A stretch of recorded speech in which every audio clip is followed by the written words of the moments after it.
Doctors of Reddit, what's your thank god they came in for a second opinion moment? I have a story of a friend who was severely mismanaged. For 2 years, my friend had been going to her GP complaining about migraines, bouts of severe vomiting, and dizzy spells. Every time, he would order blood work, then tell her she was fine. One morning, she woke up, and after a dirty morning with her husband, could barely stand. She was so dizzy and had such a bad migraine. She told her husband not to worry, sent him to work and had her neighbor drive her to the emergency room. She doesn't remember arriving. When she got there, she started acting erratic. They had to sedate her and sent her for a CT scan of her head. There, they noticed a huge mass in her brain. The hospital wasn't equipped to deal with that, so they sent her by ambulance to the nearest hospital that could, a 4-hour drive away. This hospital immediately sent her for an MRI. It wasn't a mass. They could actually see the mass growing as they did the MRI. No, she was having a massive stroke. She was immediately taken in for surgery. They put in a stent and had to remove most of the left side of her brain as it was all dead. Afterwards, she was in a coma for nearly 72 hours. They were uncertain if she would wake up, and if she did, if she would ever recover. Thankfully, she did. It took almost a year of physio and speech therapy, among a few others, but she has made almost a complete recovery. They even had their first child 8 months ago. Turns out, she had incredibly high cholesterol. With all the blood work that was done, her GP should have caught it. When she confronted him, he told her that her diagnosis was wrong, that she hadn't had a stroke and had made it up. She went after his license. Please tell me she got it. I've had a couple of gems, but the one that really sticks out in my mind actually happened about a month or so ago. A young mother brought in a 6-year-old to emerge. She was super nice and apologetic because she thought that she was wasting my time, because she said that her son had started to develop different spots all over his body and she has no idea why. My initial first thought was chickenpox, so I had some swords and shields up ready to go for the anti-vax debate. But she claimed that she had her son vaccinated at all stages up to that point, and upon closer inspection they were massive clusters of warts. Not uncommon, but because of how rapidly that they were growing, I ordered some blood work to make sure there wasn't an underlying cause, as kids' immune systems are pretty well equipped to handle that sort of thing. And I'm really glad that she brought him in, because he had a severely low white blood cell count which revealed a primary immune deficiency disease. Mid-30s man walks into my office with what looks like a black eye and a broken blood vessel in the front of his left eye. He went to his primary and it was simply assumed that he got punched or hit or something, and he was dismissed. He was noted to have high blood pressure, but a script for medicine was written and a follow-up in a few months. Gentleman comes in to see me to get another opinion on the matter and I look at him and immediately start the line of questions. How long has it been there? Do you have a headache? And when you plug your ears with your fingers, do you hear a whooshing sound? He had a cavernous sinus fistula, CCF. I sent him directly to the emergency room with his family of 4 in tow and he was in the ER within an hour of arriving. Saved his eye and possibly his life that day. The best news, he was a kitchen guy at my local diner which I frequent and they still treat me like royalty there when I come to eat. They all remember the time I saved one of theirs. This is a I wish I had gotten a second opinion story. I had a doctor in high school who was unconcerned when I suddenly developed vertical double vision, which was freaking out everyone in emergency, where I had gone initially, and lost 60 pounds for no reason. It was only a year or two later when I told him that my arm would fall asleep much faster than normal when I raised it to ask a question in class that he thought there might be something wrong with me. MRI ordered. Brain tumor found. My grandmother had her hip replaced, but the hip always hurt to her. She waited a year, hoping it would go away, but it never did. She asked multiple doctors and did multiple x-rays, but doctors said the replaced hip was fine. We finally made her go to a private clinic in my hometown, and the doctor saw that the replaced hip was fine and dandy, but the bone around it looked like it was a tad bit eaten by bacteria. So the new doc did an operation, and there was so much pus in the leg it was insane. If my grandmother waited any longer, her blood would become infected and she would have died. Thank goodness she went to the clinic.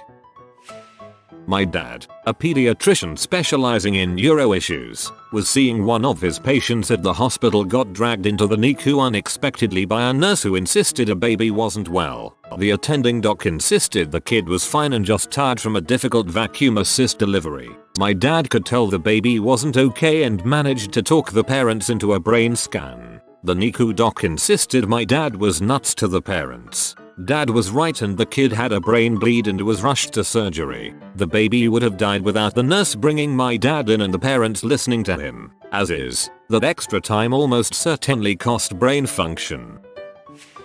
Eye doctor here. I had a patient I saw several months before they came in for their visit, but well less than a year, which often means something could be wrong. In this case, as it turns out, nothing was wrong with her by way of complaints. She just wanted to get updated before getting some new glasses. We decided to just run the regular gamut of tests anyway just because we might as well while she was there. She was a 50-year woman. Fairly normal exam. Perfect vision. Retinas showed healthy, but something about her pupils really bothered me before I dilated. We chatted about it and I asked her if she banged her head or anything weird and she said no, but suddenly reveals this crazy history of an old meningioma, a type of tumorous brain growth she had removed a few years ago. She had decided to omit this from her history with us as she didn't feel it was important, but we went and put it into the charts anyway. Turns out she got a CT done 2 weeks prior to her exam with me, which she says turns up completely normal. I tell her she should tell her doctor about this anyway just to cover our bases. Fast forward.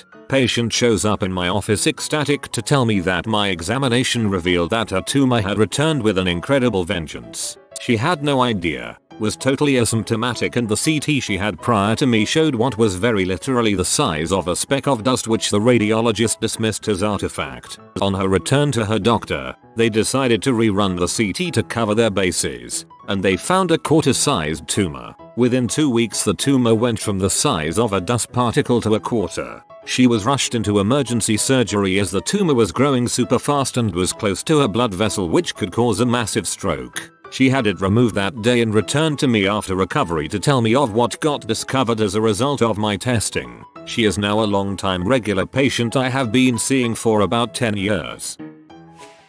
22-year guy came in after seeing his primary at another hospital. His mom was my patient and asked if I would see him. I am an internal med doc. He had told his doctor he had a headache. I did the usual full review of symptoms since he was new, and he also marked his left testicle had a lump. Did exam and he had hard small lump on testicle. Knew right away likely had metastatic testicular cancer. One stat brain scan and testicular ultrasound later confirmed it. Asked him if told other doctor about the lump and he said yes, but the other doctor told him it was normal. I think the other doctor should get his testicles checked too if he thinks lumps are normal.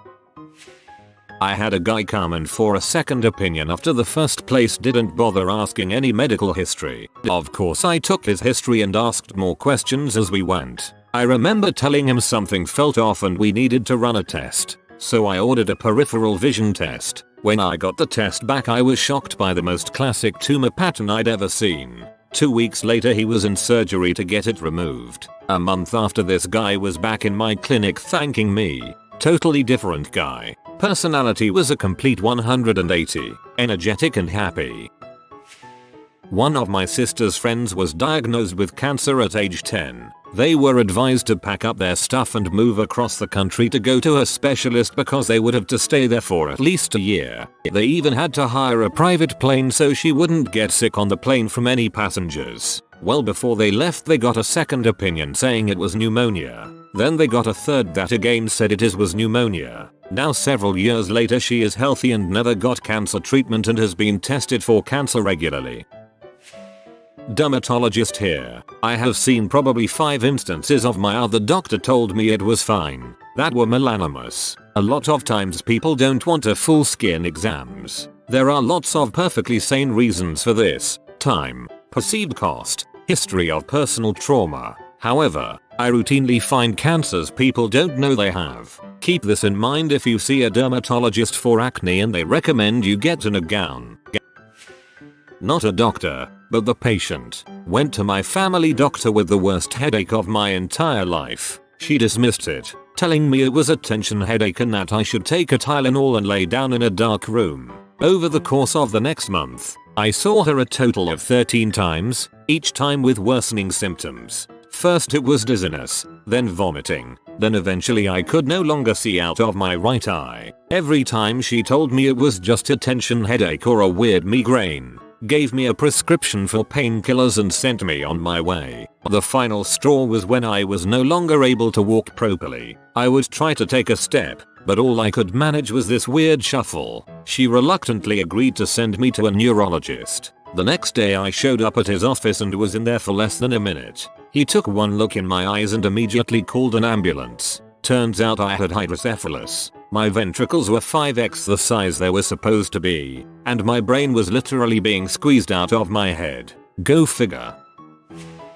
Bit of a weird one, because the request for a second opinion came from an intensivist and I was a contributor to their treatment plan. I work in poisons control. Had a call from a green, but very astute young doctor with a middle-aged female patient presenting with a vague 36-48 hours history of malaise, confusion, hypoxia from hyperventilation, and hallucinations. On workup was noted to have pulmonary edema, lung fluid buildup, metabolic acidosis, acute kidney injury, sinus tachy and raised CRP and WCC, suggestive of infection but no temperature. The initial diagnosis was sepsis. This keen-eyed doctor, pretty fresh out of med school, decided to do a salicylate level on this lady because the hyperventilation paired with metabolic acidosis and ARQ was enough to prompt her suspicions of aspirin poisoning, even though they could just as easily be explained by sepsis as well. The level came back high, not huge, but high, which prompted her to phone me for a second opinion on how relevant the finding was in terms of the patient's clinical picture.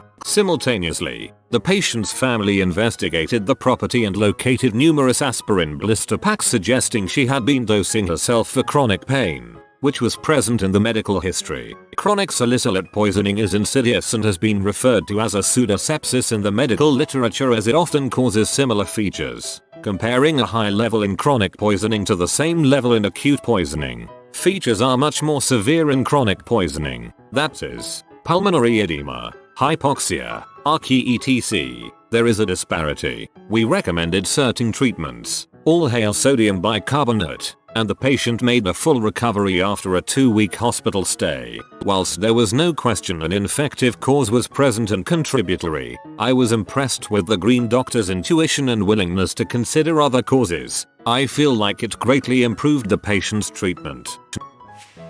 Had a patient come in for therapy after his PCM yelled at him for being a hypochondriac and saying his symptoms were all in his head and that he was just trying to fish for disability. His symptoms were pretty obviously neurological, so I referred him for an MRI. To my shock, he had only ever had x-rays. Sadly, I had to tell the 19-year-old man that he had multiple sclerosis. With great satisfaction I got to tell that PCM he'd done goofed and that I would be talking to our mutual chief of clinical services about the incident.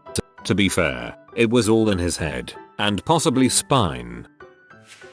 A nurse here had a lady in for simple pneumonia. Her 13-year-old son was getting bored, so I showed him some equipment. I connected a simple heart monitor to him and discovered he was in a complete heart block. I printed a strip and showed it to the doc. We suddenly and unexpectedly got a cardiac patient. This is some Grey's Anatomy crap. I'm an emergency medicine doc in the Midwest USA. The patient was transferred from rural nowhere to our tertiary care facility. Big hospital with every specialist. Call was of really bad quality, but the transferring physician described a 21-year-old male that had rapid heart rate and breathing rate, low blood pressure, low oxygen, confusion, and a severe opacification on his chest x-ray on the right side. Diagnosed pneumonia. He gave him a ton of fluids, started antibiotics, put him on a ventilator, but he wasn't getting better, and wanted to send him to us. Sure, send away. An hour later the gentleman arrives, and looks young, fit, and not the type to just drop dead from pneumonia. We roll him onto our stretcher and find a huge stab wound in his back. The x-ray finding was his entire right chest full of blood. We put a tube in it, gave him back some blood, and he had to go for surgery to fix the bleeding. Lesson: look at your patient. You would think a patient would start with well, since I was stabbed I have been feeling. From the time I was 13, I had a growth on my thumb. It became so big that it affected my piano playing. I went to the doctor about it, and he diagnosed it as a wart. That had been there for nearly a decade. He used acid on it. That hurt, and did nothing. He used an electrical instrument to burn it. That really freaking hurt, and again did nothing. I moved to the UK, and was at a dinner party a friend was hosting. She was a nurse, and many of her friends were nurses and doctors. One of the doctors, a surgeon, saw the wart on my thumb and became very excited. He called to his wife, a nurse, to come see. He told me that he couldn't diagnose me because I wasn't in clinic, but to make an appointment with my GP. I did, and was diagnosed with a neurofibroma, a type of tumor that develops around a nerve. I had surgery to remove it. It was the size of a lima bean. Thankfully, it was benign, but no wonder the wart treatments hurt like a synovitic. A bit of background. In my field of audiology, we have people licensed to diagnose not only hearing issues but balance disorders and other factors impacting listening and understanding. We also have another field who popped up when it was not considered as ethical for us to treat those more serious hearing issues. That is, with hearing aids, but they don't need the same doctorate level training, just barely high school or some college depending on jurisdiction. So I had a patient come in with a serious difference between left and right hearing, and this in itself is considered a red flag because both ears are exposed to the same things over time, and there are very few explanations as to why one would get so bad. The patient could hardly understand words on that bad side, and the better ear was pretty good overall. Just minor hearing loss, perhaps age related. Immediately upon seeing these test results, the aunt and I agreed to send this patient for an MRI of the head because something was off. The patient confirmed no MRI or medical treatment had been recommended in the past, and only hearing aids by this lesser trained hearing aid dealer, working for a popular US chain. The patient had been wearing these hearing aids already for a few years. The MRI results came back. Massive tumor on the hearing nerve. The hearing aid dealer is being investigated currently for malpractice, or more specifically a violation of state laws regarding red flags. I'm not a doctor, but my father was told a few years ago that he had bladder cancer. They were going to have to remove the bladder and some other bits and pieces, and that this doctor just told the guy to do the surgery for him. They started talking to him about where he wanted his port installed for his pee bag. That was the first time I remember seeing my dad cry. Luckily he has several clients who happen to be retired doctors and have become good friends over the years. One of them took it upon himself to review the tests and recommendations and told him that the doctor who recommended the surgery was either mistaken or lying to get himself more work. He went with my dad to several appointments with other doctors, and in the end they were able to treat the cancer without removing any organs, and it has stayed gone for several years now. My dad has a much better quality of life than he would have if he had listened to the first butthole and doesn't have to walk around with a bag of pee hanging off of him. We are all so grateful to his doctor friend who stepped in to help.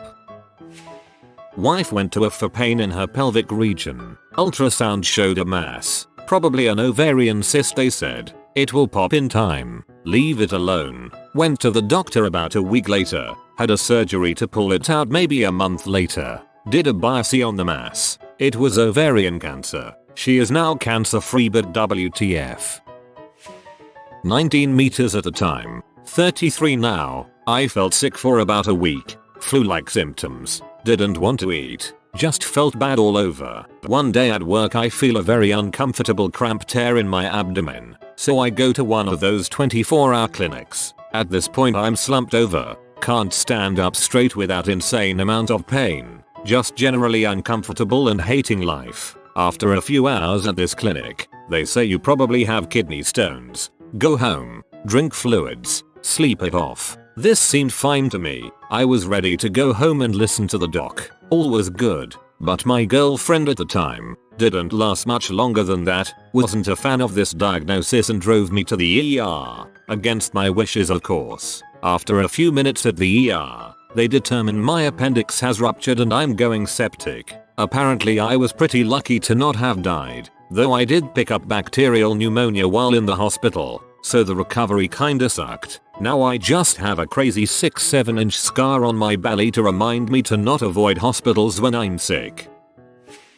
Former a volunteer here. An elderly gentleman was brought in by his concerned adult children for chest pain. He wanted to believe his primary doctor that it was just some gas or heartburn, but his son just had a gut feeling and made him go to the ER with everyone so he could get checked out. Heart attack was imminent. We weren't sure if treatment would take effect in time to prevent it. Declared code blue. All hands on deck. Place went from a quiet, empty to sheer chaos in a few minutes. There is no doubt in my mind that that gut feeling saved his life. At one of my practice placements, I conduct psychological evaluations for children and adults referred by the court system, typically following court-mandated removal. The referrals almost always ask for differential diagnosis and treatment recommendations. Many of the children have previous psychiatric diagnoses and are prescribed a slew of medications. In this sense, the psychological evaluation is a comprehensive second opinion that requires me to sort through previous diagnoses, background information, and data from the assessments I administer. I would say that the most common misdiagnoses that I see among children are bipolar disorder and attention deficit hyperactivity disorder, ADHD. Oftentimes when a child has a traumatic history, as many of my clients do, they exhibit signs of hypervigilance, avoidance, emotional dysregulation, and behavioral issues. The hypervigilance looks like the hyperactivity found in ADHD and the hypomania mania in bipolar disorder. Emotional dysregulation and avoidance, for example, social withdrawal. It's easily mistaken for the depressive side of bipolar disorder and can also result in disruptive behaviors characteristic of ADHD. There are also some serious repercussions of prescribing children psychotropic medications to treat psychiatric disorders they do not have. To answer the question directly, it's rewarding when you have the opportunity to help clarify a child's psychiatric diagnosis and ideally write treatment recommendations that improve their prognosis. I'm a fan of comprehensive second opinions, especially in the arena of mental health. Only a medical student, but I had one in my GP rotation that I won't ever forget. I'm taking consultations but have the real GP on backup to prescribe and handle more delicate tasks. 60s lady comes in with bleeding again. She said she had hemorrhoids before and got treated by the last GP perfectly fine. No problems. Bleeding stopped and now a year or so later has started again. I question her and it seems, by all accounts, to be the same problem. She just wanted to double check with the GP before we went and got the creams and such. I offer to examine her to make sure and she gives me a "oh go on then." Her back passage is normal but I figure maybe the problem has resolved, as I can't see any blood on doctor. As an afterthought I ask the GP, female, to take over for a speculum examination. PT nice enough to let me look. No hemorrhoids, significant visible cervical cancer. I can see the outgrowth through the os. Frick. I almost let her go without offering speculum and vaginal examination, since I figured ladies have a good idea of where stuff is coming from. GP definitely would have stepped in if I'd sent her out, but dang, if it wasn't for her and my iffy feelings on the matter, who knows. Thank God she came back to double check. We reckon first doctor must have missed it. My son was about 1 month old and was crapping small amounts of blood, and getting worse. Pediatrician ignored us because new parents. Second trip to pediatrician and I refused to leave. I said something is wrong and we aren't leaving. About that moment he crapped his diaper full of blood and the pediatrician freaked out and sent us straight to emergency. The doctors there ordered several different bacterial tests. Just before they sent the test upstairs, an old doctor came in, asked us a few questions and told the tech to test for one more type of bacteria. That was the one. C. diff. 25% fatality rate and treated. Worse in infants. Thank you old man doctor. If you are new to the channel, you can subscribe. I publish new videos every day. Until then, check another video.